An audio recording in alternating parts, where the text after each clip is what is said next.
O Senhor esteja convosco. Ele está no meio de nós. Proclamação do Evangelho de nosso Senhor Jesus Cristo segundo Mateus. Glória a vós, Senhor.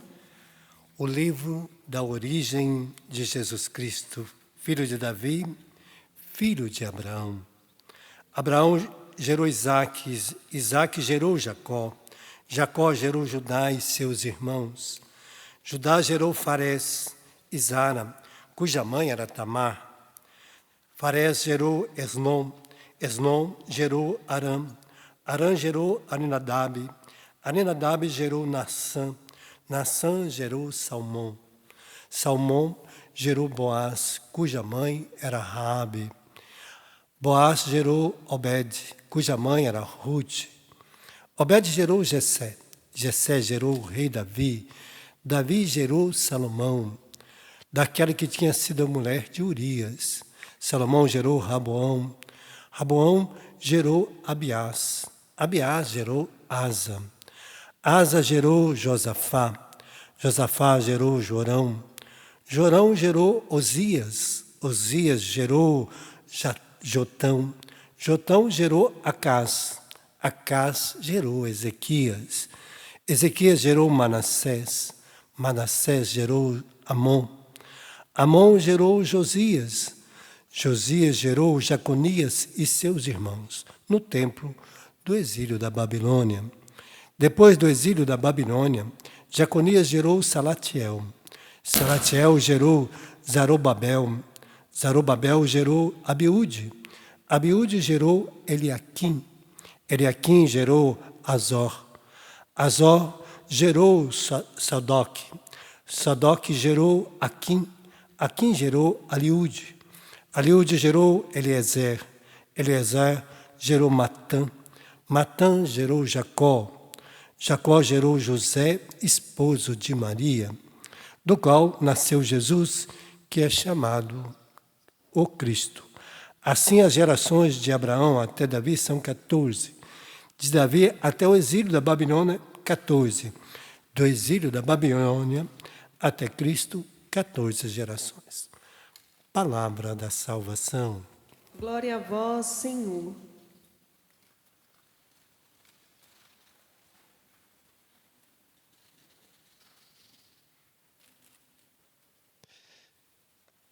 E quando a gente começa a estudar essas gerações, você vai ver gente de todo tipo, né? Uns que serviam a Deus e outros que foram pecadores de último grau, do qual aqui tem até uma que gerou um filho, né, Raabe, que era prostituta, né? E a gente vai ver assim que mostrando que as gerações anteriores de Jesus são muitas desde Adão e houve muitos pecados. E por que Deus coloca toda esta dimensão para a gente conhecer qual é a nossa herança humana, como é miserável a humanidade sem Deus.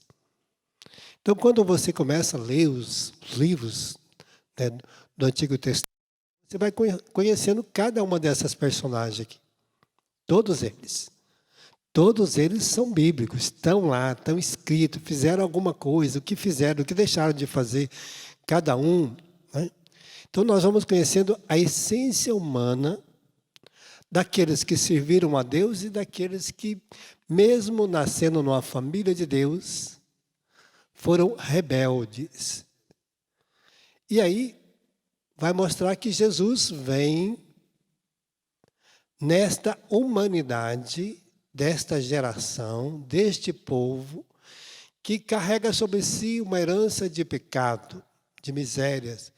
Ao mesmo tempo, a santidade estava presente. É uma escolha. Tem alguns aqui que o pai foi santo no último grau. E os filhos pecadores. Todos.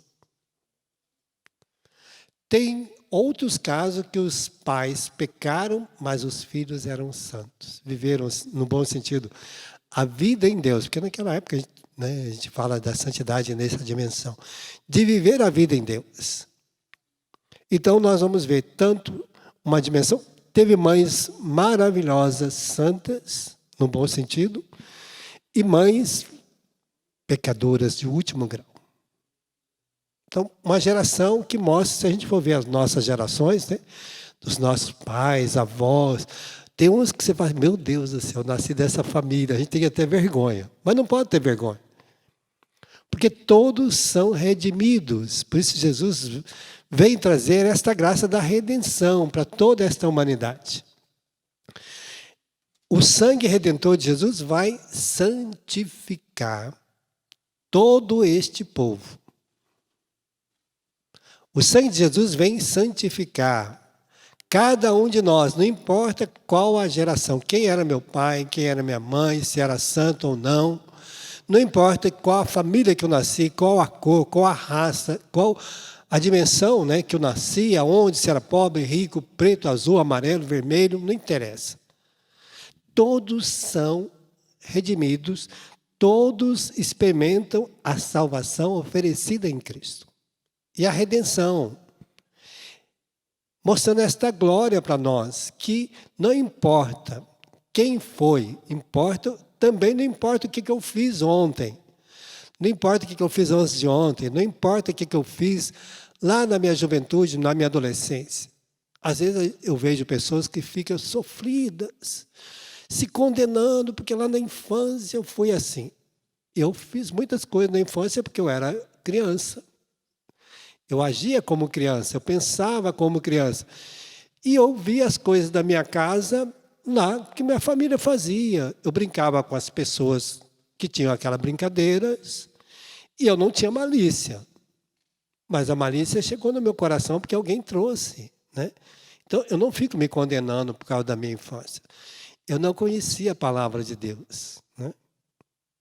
Você também não. Então, a minha infância, até quando eu fui confessar, cheguei lá para confessar o padre, né, porque a gente fez catequese, mas ele perguntava, quais os seus pecados? Ah, desobedeci meu pai, desobedeci minha mãe, briguei, né, peguei as coisas na horta do vizinho, porque a gente roubava fruta na horta do vizinho, né? Porque a gente não tinha em casa, a gente pegava no vizinho emprestado.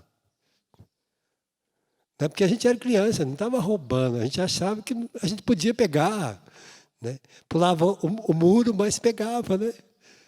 Então, mas a gente vai ficar se condenando? Nada, eu fui lá, peguei o padre, mas não pode pegar, porque vai para o inferno, né? Eu me lembro que tinha uma história que assim, que a gente, quando fosse para o céu, minha mãe dizia que Deus ia colocar uma folha de cebola. E que a gente agarrava na folha de cebola. E Deus ia levantando a folha de cebola. E se a gente tivesse muito pecado, a folha arrebentava. Aí eu falei, eu não posso comer de jeito nenhum. Aí eu fiquei magrinho, tá vendo? Por causa da folha de cebola. Mas o peso era do pecado e não da minha carne, né? Então a gente vê assim, como que a gente fica com medo, né? Como a gente tem medo. Oh, se você for, a folha de cebola vai arrebentar. Então o padre contava história. Olha, toda noite, quando você sair, cuidado. Minha mãe dizia assim, não pode sair muita noite, porque depois das 6 o demônio está solto. Aí eu saía assim, para brincar, a gente queria brincar na rua, né? A gente punha a cara para fora assim primeiro, olhava, ver se não tinha o demônio. Depois você saía para brincar, né? Mas é só para a gente não sair para a rua mesmo, né? Então, tudo a gente vai aprendendo. Adolescência, a gente aprendeu tantas coisas. Por quê? Porque as pessoas foram nos passando de forma que a gente foi tornando, às vezes, rebelde, indolente, a gente aprende a brigar, às vezes ficar rebelde com o pai, com a mãe. Mas é a minha adolescência. Quem não foi rebelde na adolescência? A gente acha que já olha no espelho e acha que já é grande, não é? A gente acha que já está pronto. As meninas acham que já é moça, que já pode fazer tudo. Os rapazes acham que não precisa mais obedecer o pai e a mãe, que já sabe todas as coisas, porque foi na escola, já sabe ler, escrever. Então, a gente vai sendo alimentado por uma geração, né, que está solta. O mundo tem gerações e gerações de pessoas que conheceram a Deus e outros não. E os que não conheceram vão espalhar o mal. E os que conheceram vão espalhar o bem. Vai ser uma luta sempre, né, desigual. muito desigual. Então, por isso, Jesus vai trazer esta redenção a cada um de nós, né? E aí eu tenho que aprender a viver, a cada dia ir santificando a minha vida. Às vezes eu lembro de uma coisa lá na infância. Pronto, eu rezo, Senhor, olha, eu era criança, nem sabia o que estava fazendo, né? Então, eu começo a negociar também, vendo o que eu posso fazer de melhor agora que eu não fiz. Então, à medida que eu vou conhecendo a Deus, que eu vou alimentando em Deus, que nós vamos vivendo esta geração, nós vamos admitindo esta riqueza em nossa vida, nós vamos formando uma geração nova em nós e nós vamos espalhando todas as riquezas de Deus e nós vamos tornando cada dia mais menos sofrido, menos triste, menos derrotado, porque eu não me culpo mais, eu não fico me condenando. Eu agora sei o que é o pecado, sei o que ele causa na minha vida e sei que eu não preciso mais de viver de pecado. Não há necessidade. Porque Jesus veio ensinar a cada um de nós a vivermos sem necessidade de ficar pecando, para resgatar a nossa humanidade perdida pelo pecado, pelas misérias, fraquezas, por tudo que causa as paixões deste mundo, por toda a ignorância que o mundo coloca dentro de nós, por toda a filosofia. Cada dia aparece uma filosofia nova e cada dia as pessoas vão ficando, às vezes até mesmo fazendo com que o filho fique com raiva do pai, da mãe. Às vezes vai separando a gente dentro de casa. Tem até filosofias religiosas, porque eu nem vou chamar de religião.